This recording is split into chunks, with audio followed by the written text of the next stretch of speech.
Les gens mauvais n'ont ni cornes ni queue. S'ils en avaient au moins, nous les reconnaîtrions et nous nous tiendrions à l'écart. Mais en réalité, le mal est bien plus subtil et plus difficile à détecter. Il ne rugit pas et ne vous charge pas. Au lieu de cela, il se ferait tranquillement un chemin dans votre vie. Il pourrait s'agir de la personne qui vous sourit chaleureusement chaque matin, mais qui vous fait secrètement vous sentir petit, qui érode votre confiance ou qui vous remplit de doutes. Souvent, nous sommes trop occupés pour remarquer les signes subtils, ou, pire, nous nous convainquons que ce n'est probablement rien, mais la vérité est qu'une fois que ces influences négatives prennent racine, elles peuvent drainer votre énergie, briser votre estime de soi et perturber toute votre vie. Comment pouvez-vous le repérer? Comment pouvez-vous vous protéger à travers le prisme de la philosophie stoïque? Aujourd'hui, je vais vous aider à retirer les masques et à découvrir les 6 signes les plus clairs de quelqu'un avec une âme vraiment maléfique. Ce n'est pas seulement théorique. La sagesse est l'aboutissement d'idées durement acquises et des leçons intemporelles des penseurs stoïques. Alors restez concentrés et ne manquez pas une seule partie de ce voyage. Laissez ces signes servir de boussole, vous guidant pour naviguer dans les relations et vous protéger des influences néfastes. La connaissance est l'arme la plus puissante et aujourd'hui, je la mets entre vos mains. Signe 1. L'illusion du charme. Dans la vie, nous nous retrouvons souvent captivés par l'éclat de individus qui semblent tout avoir du charme, de la confiance et une capacité étrange à susciter l'admiration de ceux qui les entourent.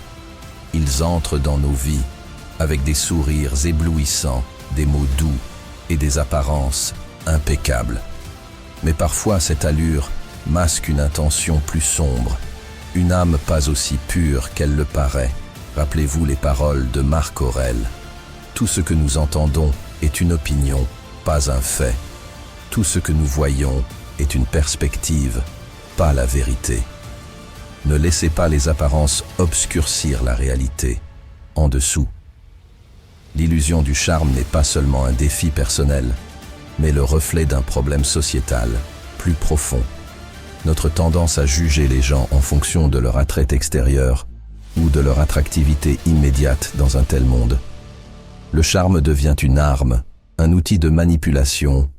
Ceux qui ont de mauvaises intentions de manier leur attrait pour gagner votre confiance, parfois même votre admiration, avant de révéler leur véritable motivation. C'est périlleux, car nous sommes si facilement persuadés par la surface que nous négligeons souvent le caractère moral ou les intentions qui se cachent en dessous. Imaginez ce scénario. Vous rencontrez un nouveau collègue, quelqu'un qui semble parfait à tous égards.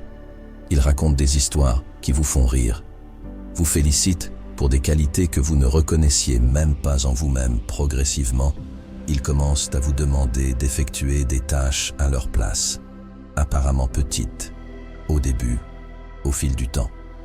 Ils vous utilisent comme un mouton pour couvrir leurs erreurs, au moment où vous réalisez ce qui s'est passé.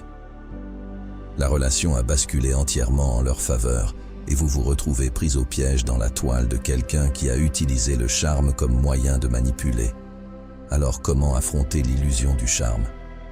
La philosophie stoïque nous apprend à faire une pause et à observer résister à l'attrait des émotions fugaces comme Épictète l'a judicieusement fait. D'abord, dites-vous ce que vous voudriez être et ensuite faites ce que vous avez à faire. Les actions, pas les mots ni les apparences, révèlent la vraie nature d'une personne. Observez, mais ne vous précipitez pas pour juger. Pesez les valeurs morales dans leur comportement. Surtout, cultivez la force intérieure. Et l'autonomie. Un esprit fort et maître de soi n'est pas facilement influencé par l'attrait superficiel.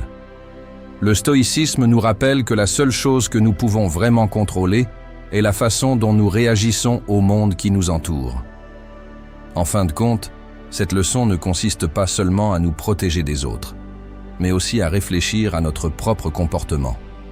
Ne vous efforcez pas d'être quelqu'un qui compte sur un charme superficiel pour atteindre ses objectifs personnels. Gagnez plutôt votre objectif de vivre avec intégrité, de respecter les autres et de construire une véritable valeur à travers vos actions et votre éthique.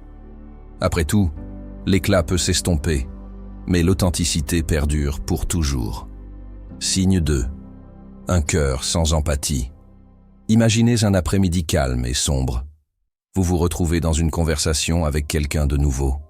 Il semble poli, sa voix agréable, mais ses yeux stériles et dépourvus de vie racontent une histoire différente. Vous partagez des morceaux de vous-même, des moments de joie, de tristesse, et même vos plus profondes vulnérabilités. Pourtant, tout ce que vous recevez en retour est un silence froid ou un hochement de tête détaché. C'est à ce moment-là que vous réalisez que leur cœur ne ressent pas, ne remue pas un cœur insensible, et non seulement troublant dans son indifférence, mais aussi alarmant dans son potentiel à nourrir cruauté. Le stoïcisme nous enseigne que les êtres humains ne sont pas seulement faits pour penser, mais pour ressentir, pour se connecter et marcher côte à côte. La compassion est la torche qui éclaire les chemins les plus sombres de la vie, mais face à un cœur qui n'aime ni ne sympathise, vous pouvez avoir l'impression d'avoir été jeté dans un profond icy abyss. Ce n'est pas leur force qui vous laisse ébranler, mais leur refus de reconnaître la douleur des autres. Un vide d'émotion qui devient le berceau d'Untold. Souffrir dans la vie. Tout le monde ne n'est pas rigide et insensible. Parfois l'indifférence découle de blessures du passé ou d'un choix délibéré de sceller les émotions comme une forme d'autopréservation. Mais lorsque cette indifférence devient un mode de vie, elle érode l'humanité en créant un isolement et en défaisant les relations petit à petit. Imaginez vous ouvrir à quelqu'un en qui vous avez confiance, mettre à nu la douleur profonde d'une perte irremplaçable. Au lieu de recevoir une étreinte chaleureuse ou un regard compréhensif, vous entendez une remarque froide et impartiale. C'est juste la vie. Pourquoi s'attarder là-dessus? Alors que la déclaration peut contenir une part de vérité, elle coupe comme une lame froide à travers vos émotions, vous laissant vous sentir complètement seul, abandonné dans votre propre monde. Le stoïcisme nous rappelle que lorsque nous sommes confrontés à des cœurs insensibles, nous ne devons pas les laisser façonner nos propres émotions. Au lieu de cela, nous nous protégeons de leur froideur, en reconnaissant que si nous ne pouvons pas contrôler la façon dont les autres se sentent ou agissent, nous pouvons contrôler la façon dont nous réagissons. Leur indifférence ne devrait jamais vous faire remettre en question la valeur de la compassion envers vous-même dans ce monde. Il y a des gens qui ne changeront peut-être jamais. Mais la plus grande leçon que le stoïcisme offre est la suivante. Ne les laissez pas vous changer. L'empathie est ce qui nous distingue, ce qui nous rend plus forts. Vivre avec gentillesse enrichit non seulement votre âme, mais inspire également une vague de chaleur dans un monde de plus en plus rempli de cœurs, de plus en plus froid. Mais l'indifférence n'est souvent que la surface d'un iceberg beaucoup plus grand en dessous. Se trouve le murmure insidieux de la jalousie, caché sous une façade de calme quand la jalousie n'est pas reconnue. Elle se ferait un chemin dans les actions, les paroles et même les relations qui semblaient autrefois inébranlables. Révélant finalement sa vraie nature, passons au signe suivant et approfondissons cette force cachée. Signe 3. La jalousie cachée. Dévoilée. L'envie n'est pas seulement une émotion dangereuse, c'est l'ennemi silencieux de quiconque faire des progrès sur le chemin du succès. Mais qu'est-ce qui rend l'envie si terrifiante, contrairement à des émotions explosives comme la colère ou la tristesse? L'envie se cache dans l'ombre, attendant patiemment le bon moment pour nuire, à la fois à la personne qui l'héberge et à celle qu'elle cible. L'envie n'est pas aussi naturelle que la joie ou la tristesse, elle naît de la comparaison, une habitude toxique qui pousse les gens à regarder vers l'extérieur. Plutôt que vers l'intérieur, quelqu'un consumé par l'envie ne peut pas supporter le bonheur ou les réalisations des autres, les percevant comme des rappels douloureux de ses propres défauts. Comme l'a écrit Épicus, ce n'est pas ce qui vous arrive, mais comment vous réagissez à cela qui compte lorsqu'il est confronté au succès d'autrui. La personne envieuse réagit souvent négativement, permettant aux émotions destructrices de dicter ses actions dans le monde d'aujourd'hui, où les médias sociaux présentent aperçus organisés de autres vies parfaites. L'envie est devenue plus omniprésente que jamais. Les gens ne se comparent plus seulement à leurs amis ou collègues, mais aussi à des inconnus, lorsqu'ils ne parviennent pas à atteindre ce qu'ils désirent, plutôt que de s'efforcer de s'améliorer. Ils diminuent tranquillement la valeur des autres. Imaginez un ami proche, quelqu'un qui a toujours été là pour partager vos joies et vos peines, mais lorsque vous réussissez peut-être en décrocher un meilleur emploi ou en trouvant une relation épanouissante, vous remarquez un changement subtil. Ils s'éloignent, ne sont plus aussi ouverts qu'avant. Leurs mots de félicitations sont teintés de sarcasme. Leur sourire manque de chaleur authentique. Vous sentez que quelque chose ne va pas, mais vous n'arrivez pas à l'exprimer avec des mots. C'est l'envie. Un sentiment si insidieux qu'il n'a pas besoin d'être exprimé pour briser même les relations les plus proches. Les envieux ne peuvent supporter ta lumière, ta joie, les blessent. Non pas parce que tu as fait quelque chose de mal, mais parce qu'ils n'ont pas le courage d'affronter leurs propres insécurités. Marc Aurèle nous rappelle que si ce n'est pas bien, ne le fais pas. Si ce n'est pas vrai, ne le dis pas face à l'envie. Choisis le chemin de la vérité et la gentillesse. Ne laisse pas la froideur ou les remarques sarcastiques des autres te tirer vers le bas. Au lieu de cela, reste ferme. Concentre-toi sur ta croissance personnelle et fais preuve de compassion envers eux. Si tu trouves de l'envie en toi, ne la fuis pas. Reconnais-la comme un signal pour te recentrer sur vos objectifs. Transformez l'énergie dépensée en comparaison, en motivation pour grandir, non seulement pour surpasser les autres, mais pour dépasser vos propres limites. Et si vous rencontrez l'envie de quelqu'un d'autre, rappelez-vous que vous ne pouvez pas contrôler ses sentiments. Mais vous pouvez toujours contrôler la façon dont vous réagissez en fin de compte. L'envie est comme un feu qui couve, mais la lumière de la gratitude et de la gentillesse peut l'éteindre. C'est la voie stoïque résiliente de l'intérieur inébranlable par le chaos de l'extérieur maintenant. Qu'en est-il de vous? Avez-vous déjà remarqué des signes d'envie chez quelqu'un autour de vous? Quels comportements subtils l'ont révélé? Partagez votre histoire dans les commentaires afin que nous puissions apprendre les uns des autres et mieux gérer cette émotion complexe. Signe 4. Tromperie sans remords.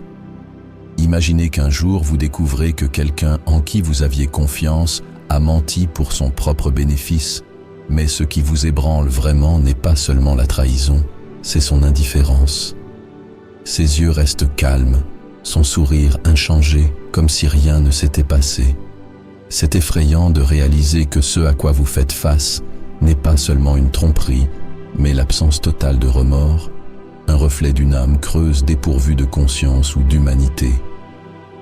Le stoïcisme nous enseigne que ceux qui mentent sans remords ont perdu le contact avec une partie essentielle de leur humanité, le courage d'affronter leurs propres défauts et leurs erreurs.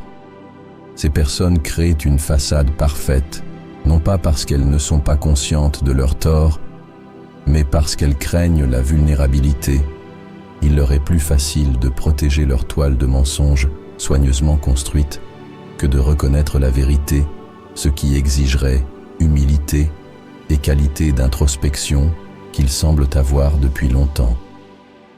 Les mensonges, abandonnés sans remords, naissent de l'égoïsme extrême de ces individus qui trompent non seulement les autres, mais aussi eux-mêmes, en convainquant leur propre esprit que leurs actions sont justifiées.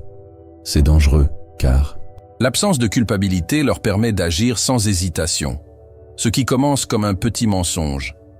Une ondulation sur les eaux calmes peut dégénérer en une tempête, érodant les fondements de la confiance et de l'intégrité. Imaginez ceci. Vous avez un ami qui semble toujours gentil et solidaire, quelqu'un qui sourit chaleureusement et vous encourage. Pourtant, un jour, vous découvrez qu'ils ont répandu des mensonges sur vous, ternissant votre réputation. Lorsque vous les affrontez espérant une explication ou des excuses, tout ce que vous recevez est le silence, ou pire, une excuse superficielle.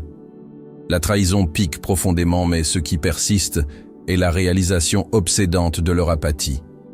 C'est comme si une lame froide avait coupé la confiance que vous partagiez autrefois, ne laissant derrière elle que le vide. Le stoïcisme nous rappelle que même si nous ne pouvons pas contrôler les actions des autres, nous pouvons contrôler la façon dont nous leur répondons leurs mensonges, aussi blessants soient-ils. Nous font du mal si nous le leur permettons. Au lieu de succomber à la colère ou au désespoir, voyez ceci comme une leçon. Ne laissez pas le ressentiment vous entraîner dans les ombres qu'ils habitent. Faites face à leur tromperie avec calme et clarté. C'est là que réside la vraie force. Une personne qui ment sans remords peut vous blesser une fois, mais le stoïcisme enseigne que vous avez le pouvoir de les empêcher de vous blesser à nouveau en restant fidèle à vos valeurs, en maintenant votre intégrité et en refusant de vous laisser entraîner dans leurs ténèbres. Vous vous élevez au-dessus de leurs stratagèmes. Les mensonges sans remords sont une marque des ombres, mais la lumière de la constance et du respect de soi vous guidera toujours. Souvenez-vous que la paix dans votre âme n'appartient qu'à vous, et personne ne peut vous l'enlever, à moins que vous ne leur permettiez de signer 5. Le jeu sans fin de la manipulation. Avez-vous déjà quitté une conversation en vous sentant autre chose que soulagé, accablé par un poids inexplicable sur vos épaules, non pas parce que vous avez fait quelque chose de mal, mais parce que l'autre personne avait une façon de vous faire sentir incomplet, inadéquat. Alors vous essayez plus fort, vous faites des compromis, vous réfléchissez davantage. C'est le moyen de maintenir l'harmonie. Mais tout ce que cela apporte, ce sont de nouvelles exigences, plus lourdes et plus implacables. C'est le jeu sans fin de la manipulation, un jeu dans lequel vous n'êtes jamais censé gagner. Le stoïcisme nous enseigne que la vraie paix ne vient pas du fait de satisfaire les attentes déraisonnables des autres, mais de la maîtrise de notre propre esprit.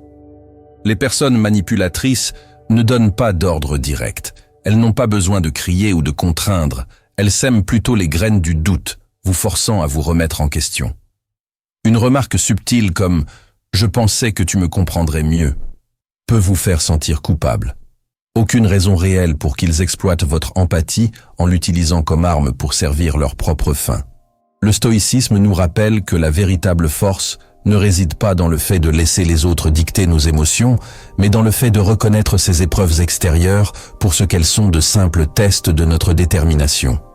Le danger de la manipulation réside dans sa capacité à saper non seulement votre énergie, mais aussi votre confiance en vous, entraînant dans un cycle de doute de soi. La partie la plus insidieuse de ce jeu est son absence de point final. Les manipulateurs ne sont jamais satisfaits, peu importe combien vous donnez. Ils trouveront toujours un moyen de vous faire sentir insuffisant. Et dans vos efforts futiles pour réparer ce que vous croyez être mal, vous abandonnez lentement le contrôle de votre propre vie. La sagesse stoïque nous exhorte à ne pas nous laisser emporter par des choses qui échappent à notre contrôle. La manipulation est une spirale et vous seul pouvez décider d'en sortir. Ce collègue s'approche souvent de vous, toujours fatigué, en vous racontant histoire de leur lutte, vous écoutez, sympathisez et proposez de l'aider. Mais toutes les fois, au lieu de gratitude, ils reviennent avec de plus grandes demandes. Quand vous refusez finalement, ils vous font sentir comme l'égoïste, le mauvais ami de quelqu'un qui autrefois vous a aidé avec plaisir à vous retrouver à douter de votre propre valeur. C'est de la manipulation. Forme la plus pure, le stoïcisme, nous enseigne que la gentillesse ne doit jamais être contrainte. Aidez les autres parce qu'elle correspond à vos valeurs et non à cause de pressions extérieures face à la manipulation. Le stoïcisme nous conseille de rester calme et rationnel en regardant la situation avec clarté. Il n'y a pas besoin de confrontation ou d'agression, mais des limites doivent être fixées. Apprendre à dire non est une étape cruciale vers la vraie liberté. Le stoïcisme nous rappelle que la liberté ne vient pas du contrôle des autres, mais du contrôle de la façon dont nous leur répondons. Ne laissez pas les manipulateurs vous entraîner dans leur jeu. Vivez votre vie selon vos conditions, guidés par vos valeurs. Une fois que vous réalisez que ce jeu n'est pas « ça vaut la peine de jouer », un sentiment de soulagement et de paix suivra la vie, ne consiste pas à plaire à tout le monde. Il s'agit de rester fidèle à soi-même. Le stoïcisme enseigne que la tranquillité naît de la maîtrise de votre propre esprit, et que dans cette maîtrise réside la véritable liberté. Rappelez-vous que la manipulation ne persiste que si vous la permettez. Alors pourquoi ne pas choisir de vous éloigner? Aujourd'hui, maintenant, laissez-moi prendre un moment pour vous féliciter. Vous avez parcouru la moitié de cette vidéo, un témoignage de votre patience et de votre dévouement à identifier les influences négatives et à vous protéger. Continuez à regarder, car la partie restante vous équipera de stratégies pratiques et de connaissances profondes pour compléter le tableau et appliquer ces leçons à votre vie. Conclusion. Les 5 signes les plus évidents de quelqu'un avec une âme maléfique, des individus qui peuvent discrètement apporter de la négativité dans votre vie. Mais rappelez-vous que la philosophie stoïque nous enseigne qu'au lieu de la peur ou de la haine, nous devrions rester calmes et utiliser notre sagesse pour voir les choses telles qu'elles sont. Vous ne pouvez pas changer la nature des autres, mais vous pouvez toujours changer la façon dont vous réagissez à eux. Traitez chaque défi posé par ces personnes comme un test de votre maîtrise de soi, et chaque décision sage que vous prenez est un pas de plus vers la véritable liberté intérieure. Votre vie est bien trop précieuse pour être assombrie par la négativité. Effacez-la et faites de la place pour la lumière des relations saines et positives. Si vous avez trouvé cette vidéo utile, mais que vous n'avez pas encore appuyé sur le bouton « J'aime », c'est le moment idéal. Non seulement elle me soutient, mais aide également un contenu significatif comme celui-ci à atteindre plus de personnes. N'oubliez pas de laisser un commentaire ci-dessous. Avez-vous déjà rencontré quelqu'un avec ces signes? Partagez cette vidéo avec vos proches afin qu'ils puissent eux aussi apprendre à reconnaître et à se protéger de telles influences. Et enfin, n'oubliez pas de vous abonner à la chaîne car il y a tellement plus de contenu incroyable à venir pour vous aider à construire une vie plus épanouissante. Merci d'avoir regardé et je vous retrouve dans la prochaine vidéo.